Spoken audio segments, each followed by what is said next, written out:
খালিয়া ৮ দলীয় football tournament ২০২৬-এর শুভ উদ্বোধন আরিফুজ্জামান বেগ টিপু, ভ্রাম্যমাণ প্রতিনিধি।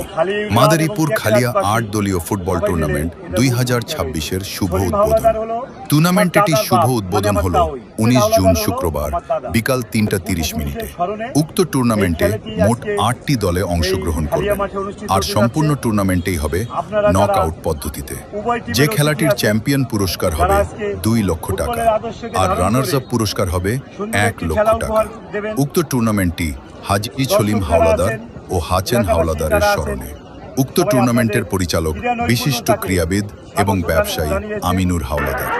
বিশিষ্ট ক্রীড়াবিদ আমিরুল হাওলাদার উক্ত খেলাটি উদ্বোধন করেন এবং সবার উদ্দেশ্যে বলেন, উদ্বোধনী খেলাতে যে দুটি শক্তিশালী দল অংশগ্রহণ করেন তারা হলেন সামাদ্দার কিংস একাদশ বনাম কলেজ রোড ক্রীড়াচক্র মাদারীপুর একাদশ। উক্ত খেলায় সামাদ্দার কিংস ২-১ গোলে জয়ী হয়ে সেমিফাইনাল খেলার জন্য বাছাইকৃত হন। উক্ত টুর্নামেন্টের পরবর্তী ম্যাচ আগামী শুক্রবার ২৬শে জুন। টুর্নামেন্টের প্রতিটি ম্যাচ অনুষ্ঠিত হবে প্রতি শুক্রবার। সকলকে উক্ত ম্যাচগুলো মাঠে এসে দেখার জন্য বিশেষভাবে অনুরোধ জানিয়েছেন উক্ত টুর্নামেন্টের পরিচালক আমিনুর হাওলাদার।